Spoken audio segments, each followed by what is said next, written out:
Igbo bụ Igbo mmanụ ụmụ iyo ọ ga-abalị unu ngo eji eko nyakwanarị ya maala unu mma agịrịdị eze ụmụ iyo adọ ego m iru ọ bụrụ mbọsị niile ka eji ama apụta na-agba okwu okilikili maka na onye ọbụla ji anya na-abụ ife na-eme na be anyị kịta so otu o si wee dị bụ na kepu a na-ekwu okwu ebe a na-ekwu ife a na-akpọ ya bụ side talk ọ na-akakwanụ mmanya echi ikwu okwu ịkawa arụ gwa onye ahụ ị na-agba direct si amazina ụmụ eje na-afa esi okwu n'akụkụ n'akụkụ onye ka nji m ya wepụta ọ bụrụ onye Joe Igbokwe Lagos Joe Igbokwe abụrụ ya bụ onye izizi eji Lagos manụ anyị malụ mgbe Oliver Dịkokwe nọ ndụ of blessed memory ịma Lagos nwanne m onye ọma nke a bụ ịma Lagos efu ka o si wee ga nke a kwa Joe Igbokwe Lagos so ọ bụrụ maka ịma ka anyị bịara onye anyị bịara maka Joe Igbokwe ọtụtụ n'ime anyị bụ ndị Igbo amakwuru ebe Joe Igbokwe anyị na-afụ ya na onye Lagos so ọ na-eme mgbe ụfọdụ ọpụtakwuo okwu anyị na-agọtaba okwu ndị Lagos a ịghọtago maka na Igbo Lagos ebe a bụ anyị na-afụ ya ka ndị Igbo iwuche ka ịfụ na Igbo niile amụ na Lagos ofu ụdị Igbo kaba na-asụ Igbo fada eye and ọ bụ na amụrụ ọgụ na Lagos mana ibie na Lagos for so many years ị ga-ajoin kwufa your thinking na asụsụ ya na-ada ka nkefa o nwere oge Joe Igbokwe pụta wee na-ekwu okwu n'otu onye ọbụla fụ vidiyo ahụ o wee na-atụ inu ọ tụkata inu wee kpọrọzi ya atụ na-ajụ onye na-atụ inu ọ bụkwa onye Igbo na-atụ inu a ka ọ bụ anya adụ nkili enye ọfụma ka ọ mere bụ na ọ bụrụ ya o wee bụ na ebe dịka onye Igbo si na ya na-ekwute ọnụ ndị Igbo na Lagos anụ m ka ọ na-abịa ekwu mana ọkabe ya Nnamdị Kanụ ị na-eweje ọnwụ ụjọ ka ị na-atụ ya nke na ịma agwa nwe okwu direct ọ dịzịa ka ị na-agba okwu okilikili kedụ ebe ị na-agba okwu ịtọrọ ya atọ gwana ya okwu onwe ife ọ ga-asa anyị ọsa anyị pụta na-eme okwu ebe abụ na ịdaje ebe anyị ụmụ Igbo wee tịfa o ji mee nke a mee nka nna anyị okwu bife na-abịa na-agwa anyị okwu ị ga-ajụgodo onwe gị ajụjụ ị ga-ajụ onwe gị am I still relevant among Igbos? Ọ ife a ka ị ga-ajụ maka onye na-amụrụ ebe mmiri bido mabịa ọma mụrụ ebe mmiri tụkọrọ ya inu a na-ekwere ọ ga-atụ n'Igbo onowu Igbo abịago ka m tụọlụ gị inu atụọla ọmala ọ ga-ama ma atụọla ofe ka ọ ga-efenye isi n'ọfịa ọ na-agbụgbara agbara fele oke ọbụla ala ọ na-agba ekwukata m ụfọdụ asị onye nwere agwa ya zọkpọ onye abụ enwe nkapị bee nye ọnụ ebe a niile ebuchi inu a na-atụ na ndị Igbo mana okwu ka a na-ekwu agbara sị na akpọ mbụ inu ọ gbara ya na ife dịka ikenye dịka gị ife niile mbi Lagos bicha o nwere mbọsị afọ oge bụ ụba ha ahụ ọgụ ka anyị fụghị nnọọ n'ọkwụ a ka iji kwụrụ fọ ndị Igbo nothing ife niile ụmụ Igbo na-agabiga afịa niile a na-amụ ọkụ sọpụ ife niile a na-eme anyị enwere m ebe nwa afọ ogo ya ọsọ politiks ga ka ị nọdụ ebe o nwekwara ebe isi akụchata nnọọ na gọọmenti ga maka na subsequent broadcast ma videos n'ime na-eme anyị ga-esi ego ntị n'osi ife niile ka ọ dị ya o dolu anyị bụ ndị Igbo anya na etrọf anyị bụ ndị Igbo nye ebe ya pụtara kịta onye ka ị na-adụdụ ọdụ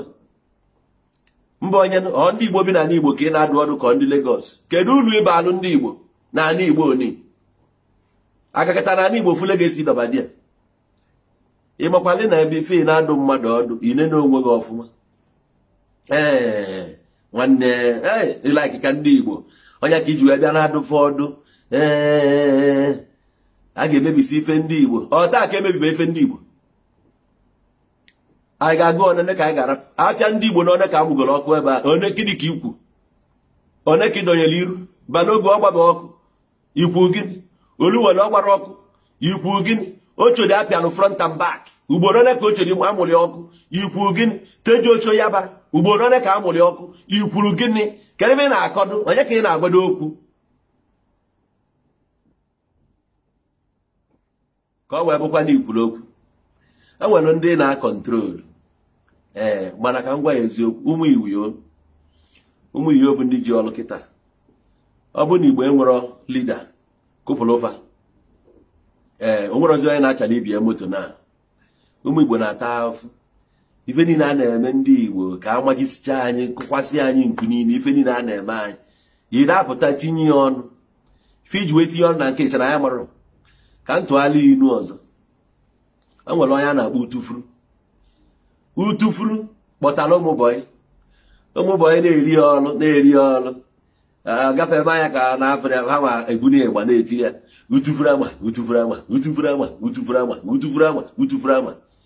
utufuru kilisi ụmụ bi ọgbakwa nkịtị maka okenye dị anya mpi makata ego utufuru ejekwa ịgba nke ya burukwe dapụta ụmụazị anọrọ na-agụ na-eti utufuru ebunye nke ya utufuru machara gba nkịtị egwu a na-ada efe ya mapụtara bụ na anyị ma maka na ị mara ebe ife ahụ na faya ji eje ma maka na ya bụ ife gbakwutelu nte ọ karịkwụzi nte anyị mụrụ kwụzi ncha bụ ụmụ ma ife nwa onwere ndị a na-achọ ime afekt iche maka a na-aba atụ aka politicians ọ na-adị nka uche ga na-adị na ndị a nwekwara ike ịbịa ka ọ wee bụ na ikwunyelu ndị Igbo ọkwa onye ya ghọrọ ibia n'ọnụ a agaghị uche anyị dị ya ife niile Nnamdi Kanu kwuru o kwusi ife okwu etwist bezie ya na etwist ya ka esi etwist ya normally ọ bụrụ na ịpụtanụ etu ị nọ adreesị ya ewelu ndị adreesị ebu before na George maka o nwere ka anyị si enete mmadụ ife eji ya echeta gị bụ ọrụ ịlụ anyị na-ege anya fụ na o nwere ụlọ ibe ala anyị mabaziri anyị ulu at this age ịnọ mekọrọ ndị niile bughị ụzọ nya ndị akpụsi okwu ya mkpu n'isi most of them failed ụmụazị Igbo farapụrụ anyị no direction ụmụ Igbo a na-akpagharị ka atụrụ na-enwere onye nche the umbrella nwa kpọrọ ọhaneze ịfụzi ka ọhaneze si eme nke ha na-eme o nwere ife a chọrọ ịma n'okie nothing so onye ọbụla kpụ okpu ọkụ a n'isi before na-agwazi ụmụ Igbo okwu kịta mụ bụ eze ụmụ iyo aga m enyocha onye ahụ enyocha before ụmụ iyo ga-ege ya ntị ka m na-agwakwa ya whether you like it or not anyị apụtago n'ọlụ a enwero going back ma ndị isi ọhaneze niile enwero ife anyị ji fancha niile eme most fancha niile enwero nke nwere interest ụmụ Igbo at heart ị na well interest ebe ka ịgbadebe mbọ ka enwee port na Anambra steeti ikwuo n'okwu Igbo nọ na afụ gị na newspaper ka ọ na-emere na anyị na-eni dibịa ego anyị na-eje weje na US Embassy n'ebe anyị dị na-aya visa na refund ebe ka ịgbadebe mbọ ya ka ọ na-emere nọ ndị Igbo na-eme travel ife a niile a na-eme ụmụ Igbo na mba ụwa niile gbaa gburugburu ka ọ na-eke ikwuru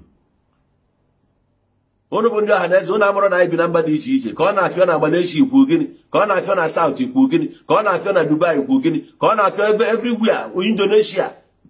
Turkey everywhere ndị Igbo bi ma na India enwe ife a na-eme ụmụ Igbo na India na Senegal enwe ife ndị Igbo na-agabiga na Mozambique enwe ife a na-emefa dị ya Zimbabwe all the countries ndị Igbo nọ ọ na-ekunu bịa tinye ọnụ dị ya nke ya pụtara ebe ịdụ anya ọdụ asị m onye fụrụ ụmụ Igbo n'anya bọsị agbagbo ụmụasị na-abụ na mkpọ oge a na-emefe COVID-19 ikwuo gị kedu ife ikwu ị na-amapụta ndị Igbo hapụ ndị Yoruba fa na-egbu anyị fagbue anyị na ọma elu nke egburu anyị 1967 1984 ka ịgbagota Lagos sisi aka ikwechi na Lagos ife na-eme ndị Igbo gbasara anyị you don't send you don't care kịta ka ị ga-amapụta n'iru akwụkwọ ka ị ga-enye ga-echi anya iji wee mee nke na itinye gị ya ka ọrụ gabago ebere na emere onye na-echi ya n'ife ị na-epost because na onwere ife ị na-ekwu ebe ahụ nwere ike ebe anyị ntị onwere ife ọbụla ị ga-ekwu ebe a ga-aba anyị ntị ifil na ịdị relevant na Lagos abụrụba anyị oge anyị ji wee kachapụ ọhaneze bụ na ọhaneze na-ebu mitin je na National Stadium Lagos na-eme mitin ị na-eme mitin ndị ọhaneze na Lagos ontu na anyị bụ ndị Lagos ka ọ gịnị anyị ọ bụ ndị Lagos iji eme mitin na Lagos ndị ọhaneze ebe ka a gbadebe mbọ to push ka afụ na omenala anyị our tradition and culture ebe ka a merebere ya fetoluogo organize cultural festival na ala Igbo ebe ka gbadebe mbọ ya kedu mbọ fa na-agba efu na be anyị na-eto eto kedu ife a mepụtara na ala Igbo ọhaneze gị nwa na-ekwu ife a kedu ife imepụtara ndị Igbo ị ga-ejikwa okwu ege ntị at your age ị ka kpọrọ onwe gị ụmụazị agadi na-agwa ofe ị chere ịbụ ụmụazị agadi dị ka anyị epụta ebe ị na-agwa ndị Igbo okwu nke iji bụrụ ya iwe dị kapasiti epụta ị na-agwa ndị Igbo okwu ọnwa amụmụ ndị Igbo nwa ka isevu na operation ka isevu fa n'iju itiri ije ọnụgụ oge agakwana mgbe a na-eme ife ahụ na-ekwu ya na newspaper enwere na social media ikwuo ya kpu lambast you ebe so gị kwuo ya highest iconive welu DSS na ndị otu ya chụgharịba mmadụ enwere ife ọzọ nụ pasta ndị okenye arụrụ ala ọ ife akụ nna abụ onwe ọbụla Nnamdi Kanu nwere ife okwu anyị mana ọ dịrọ mma ịbịa anya direct amara na one on one onwe ife ọ ga-asa ya ọsa anyị ịbịa na ọka ịtụba enwe Igbo ị na-agwa anyị o wutegbuo ogu ọnọdụ ndị Igbo ọ na na-ewute gị ihe ndị last man na-eme ndị Igbo na Lagos ikwuo gịnị ikwuru gịnị kọntena ndị Igbo akụchisichalụ kuchie enu n'ala jee ebe a na-elesi moto na aka amatị niile gwafe ego na-egeji na-eme nka ọsọ ndị Igbo ka target ife niile a na-eme gịnị ka ikwu kịta ka ife ndị Igbo dịgo mkpa a ga-eje mebisie ife ndị Igbo a ga-eje mee nka ọta ka emebele ife ndị Igbo ikwu gịnị afịa niile amụrụ ọkụ kedu ife ikwu ọta ka amụbara ife ndị Igbo ọkụ ọta ka emebele ndị Igbo ife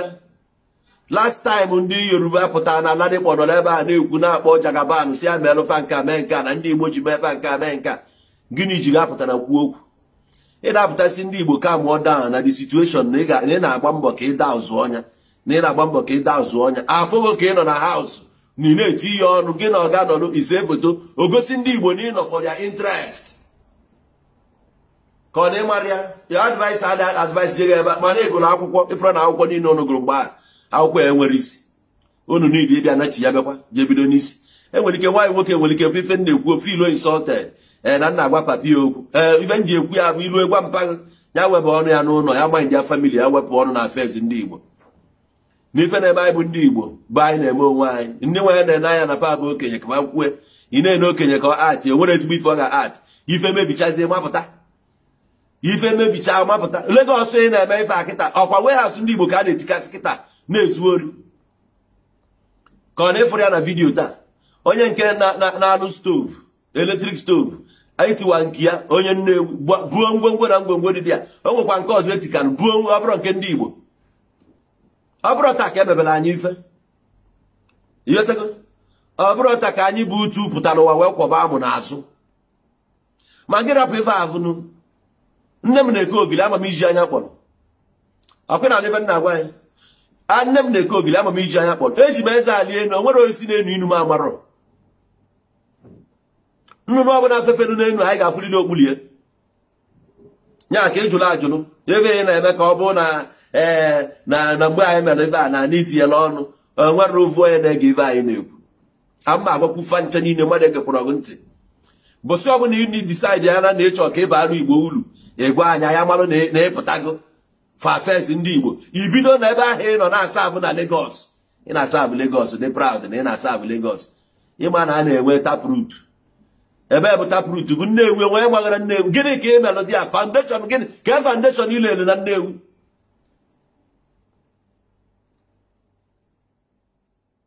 ị na-abịa ịgwa anyị okwu as elder anyị afụnanụ gị na elder ọ gaghị fesie n'ọfịs gị dị a join ndị Yoruba na gọọmenti ba ị na-emefe ị na-eme di ya kụpụrụ anyị na-anwụ anwụ ka anyị nwụọ anyị na-efu efu ka anyị fue na ọ bụrụ taa ka anyị fube since 1970 ndị Igbo fubere efube taa ka eteta n'ụla after how many years 60 years later ka anyị tikwuo ya 50 years later ka ka anyị bilite n'ụla from 1970 to 2020 or 50 years ibie na Lagos over 40 years and then ka ibiri Lagos over 40 years kedu achievement over 40 ya ka iji ka ibe eto mma eke efe anya ụbaba ibiri over obiri 40 years ife onye biri Lagos 10 years imelo a lot achieve anyị na-eme ebiri o nwere ife megide ndị Yoruba mesịa akaba like ya ndị Igbo ka m na-agwa anyị na ndị Igbo na ebe a wee achieve nke a mee ka achieve o nwere ebe onye Igbo na ọ mara achieve ịmụọ Lagos niile ahụ ọkụ taa ndị Igbo ka will still achieve and ka nkọwalụ gị case you don't know ego efu a na-eri na Nigeria ma Lagos a bụ ego akpata n'obodo oyibo ọ bụrụ ego si na Lagos ego adịrọzi na Lagos ka m na-agwa ya ka anyị na-akọ na 80% ndị Igbo kpatara ego nwechara ebe a bichi Lagos ọ mgbe nwa brozina asị gị nọ mgbe nwa ọ brozina jee Owerri ka ị jụọ hotels niile a skata na Owerri ọ na ndị lụrụ asị nọ ndị Lagos ọ ndị ameni years ka eji lụọ anya guys ebugharịgo rapụrụ Lagos agbakacha na Lagos Nigeria nwụọna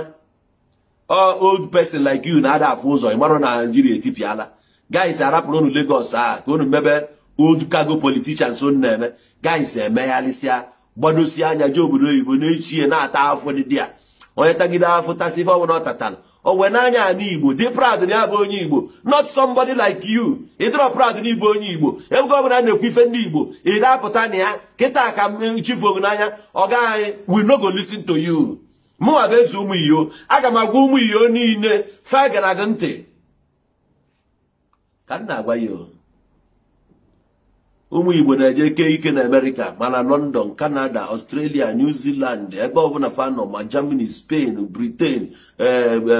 New Zealand, Kavia, Switzerland, and nso Holland ịgbadata na Africa anyị nọ everywhere, Asia we cover everywhere, ma India anyị na ebe a na-ayọ Chukwu na-echi ya anyhow gbada ngwa ka Chineke meela anyị ebele maka na be anyị na ife ife adụrọ fa kụchisicha Yoruba society a ndị nke asịsa ị na-agwa anyị etu esi wee mee abandon property na ndị Lagos ya ka fa wetara ụlọ arụọfọla anyị ọgbọ ibe ọnwa aja okwute ọnwa emume ime ngwongwo na ngwongwo maka ndị chere edebe anyị mekwuruola anyị ụlọ akpị anya na-ebịa na-etipi anyị na-etipi ekọnọmi anyị onwe efefe emefọrọ anyị elesicha ahụ na echi azọbịa azọba anatuo oge ebe anatuo oge ebe ọzọ ọba anyị ji ekpochibe mmiri Lagos ị na-atụ aka aba anyị bụ na Lagos dị taa onwere onye Igbo mana ị na-eme exist na Lagos nwa kọmpanị nwa ka ịlụsa awụsa dị ya iji apụta ọnọdụ ndị Igbo na-ewute gị nwanne m o wutegbuo gị ịlọvụọ na ndị Igbo nwanne m a na-akọ obodo ọbụla nọ n'ala Igbo o nwere ife eji malụfa onye Nnewi kwuo okwu anyị makwa ebe ọ na-eje maka o nwere ife eji malụ onye Nnewi ịghọtago na mana ka mkpuchi ọ na-abụ ekpughe igbeguru ekpupe igbeguru fie agwọ ekpuchicha anya ka e nwee planụ onye na-achụ agwọ na-ezi isi ya agwọ a na-achụ achụ na-ezi isi ya nya ka mkpuchie ya na-arapịa maka na mụ na ndị Nnewi dị na mmarị nne ebegodo nke Honorable Senator Patrick Ifeanyi Ụba nke a bụ odogwu ya nwe ife njite onye odogwu ọ politician like you aka bido si afọ politics since ọ banyere ebe a anyị na-afụ aka ya nke nwa nọ na Lagos since anyị ọfụrụ aka Ifeanyi pụtalụ big man dị ka ya capital oil mapụta anyị fụrụ ọ nọ na keke fịa so ndị mmadụ na-protest EndSARS afụgụ n'iru ọnụ ịpụta nwụrụ n'iru ọnụ ịpụta ebe ị na-akọ ife ị na-akọ ọ gaghị bakwa n'ụlọ biko na ya da afụkwa anyị ọ gabakwa n'ụlọ ka m na-agwakwa ya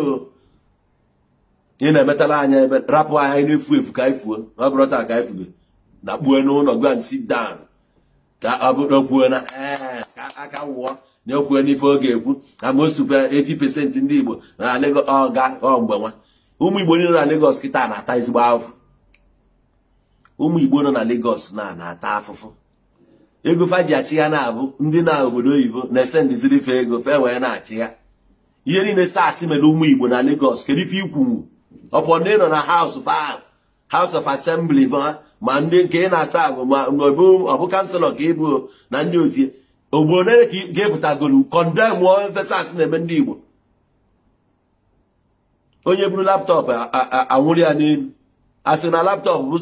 nọọsụ laptọpụ ka eji egwu wayo nye onye ọbụla nwere laptọpụ na-egwu wayo gị nwe inwe laptọpụ ị na-egwu wayo ya na-egwu na ụnụ bụ ndị gọọmenti na wayo nke ụnụ karị ọkwa ndị gọọmenti ụnụ ji gọọmenti azụ ozuzo wee na-eri ahịa ewe na-eri ndị mmadụ bụ bahobansa ụnụ tado ụnụ adịghị n'elu warehouse akụpelụ a na-ebupụta palliatives makwa mgbe COVID-19 dị ka ebutere ya gọọmenti ezochisie ya debasị anya ụmụazị ọnụma na-ezu tikasị everywhere na-ebupụta nri ka ndị mmadụ metụ ọya mgbe eme palliative ebe ole ka iwenata na Igbo ka ndị nọ na your constituency rigodo nke bụ nri ka ọ na itolu oge ime iweta palliative anya afịa mgbe iwetara nke gị onye fụrụ ya ndị a wetasị nke baịfụ bụ ọbụrụ mmadụ gaba a ga-ezi ya amapụta ka nnukwu mbọsị ị ga-apụta ọzọ ka ị ma na-eze ụmụ iyo n'ọrụ ka m na-agwa gị eziokwu eze ụmụ iyo ya jide n'obodo a Naijiria mebisie na etu ọ dị ụnụ mma mana ụmụazị ebinigo na so ị na-ekwu okwu igbebekwa ọnụ gị egbebe ị na-ekwu okwu ka ntụekwa gị azụ ekwuo na anụ na-egbu nwata mana afụ na-ekwu na-egbu okenye nke nwa bụ okenye nke a na-achịgwa ahụ na ekwuo ma ga na-egbusi okenye mana afụ ma ekwu gị egbu ụmụazị so nke a na-achịgwa ahụ ịchọkwa itinye ọnụ n'ebe a na-ekwu na igbebe ọnụ gị egbebe ichepụ onye echepuo manụ ka isi ekwu kama ọnụ gị ala ata ịnakpuo n'ụlọ. Nnamdi Kanu enwego uchodan weti ndị gọọmenti hapụ ya na gọọmenti fajebi fedelefa ọ bụrụ na ka ọ na-etinye ndị Igbo na trọbụ na ndị Igbo na Yoruba ga-emebe nke a mee nke a mee nke ije gwa aka ka mfọ ịkọwa n'ọba of Lagos ịkọwasị alụba amakwa ndị nọ Lagos mgbe ọba si na ga-egbusi ndị Igbo si tụ ịba na mmiri mee nke a na ndị otie amamife ikwutere ịlaik ya na ndị Igbo ya ịlụ ọbụ ka anyị rapụ Nnamdi ya na ndị ajabefe a na-eje ọ bụrụ na ịma na ịchọrọ ịpasịrị ya meseji ịkpọ ọnya direct egwu ya ọ bụrụ na ịma na ime agbanwe iche onye ya na ya dị na mma gwe ọrụ ka ịpụta na aka ebe ị na-akụ iche na-agwa ya direct ejere jezuo n'ala ube ka ị welachara ntụ do kopụrụ ụmụ Igbo anyị ata n'afọ arị nne arụ na-afụzi anya ụfụ na arụ na-afụ anya ụfụ ndị okenye niile akwesị ịgwa anyị okwu na-agbara ya okwu ndị okenye niile akwesị ịkpa ya alụ nye akpanyere alụ ndị okenye niile akwesị inye anyị direction na-enyere anyị direction ụnụ ncha niile bụ total failure to ndị Igbo ụdị afa sịrị ọgụ na-aza ahụ ma ebo nna ya nwe odo Igbo ike ekwere mmadụ o ebo ọha na eze nya ife ọbụla sọ ọgụ na-aza ihe ife elulu bụ na ife elulu anyị ụnụ bụ ndị isi niile you failed us woefully. Ụnụ enyere anyị hope, common hope. Nata na anyị Igbo ka efu ka ụmụ Igbo si ebe akwa na-akwụgharị na-ata afụfụ jee ka efife a na-eme hustle bụzi na common language hustle anyị kwesịrị na hustle na hustle. Gọọmenti niile nọ dị a gọvanọ si niile ebe a ewere anyị na-akpụ anyị isi ede mmiri ụnụ ekwunwuru okwu isi n'ebe ọha na eze kwuo okwu ikwunwuru okwu fight ya ndị anyị fight nwụrụ ya. All the historical sites enwere na ndị Igbo ba kwesịrị ka esi ebe a na-ejenerate ego ụnụ rapụrụ ọnwụ kpọọ our cultural heritage tipịa ọ na-apụta ebe ọha na eze anyị gbapụtara na asụ ogologo oyibo ịgụrụ na Harvard ịgụrụ na Cambridge anyị akụrụ aka ịgụ ka akwụkwọ chebe isi oyibo ka eji ama obodo ọ bụrụ isi oyibo morals na-anwụ anwụ. How many times go go address ya the public get to the grassroots gwa ụmụazị okwu nyefa hope gbafa na even though na the country na agasa that they should not give up no nwere ife ji nwa ndị Igbo ịgwafe okwu ndị afọ makwa na future ka dịkwa bright for them na aka nwere hope. How many of you have ever done that? How many of you aka anyị kpọọ nụcha niile ndị okenye arụrụ ana none of you stand none of you the ready to stand na ndị Igbo wee na-agwa ndị Igbo mee nke a mee nke ọzọ. Yes, I will stand vehemently and resist all of you. Onu cha lose credibility na ani Igbo. Ka na agwa onu. If I don't want to una amoro the meaning. Oboro ma the meaning of this thing, onu ga stand to defend it to the core. Mmadụ onu ga uphold the dignity of omenala ndị Igbo, our tradition and our culture. Make sure na inculcate in all the curriculum ana kuzina. Make sure that our language na na-akụziri ụmụazị anyị ka asụsụ anyị rapụ ịnanụ ka omenala anyị rapụ ịnanụ. How many of you gbara mbọ ya?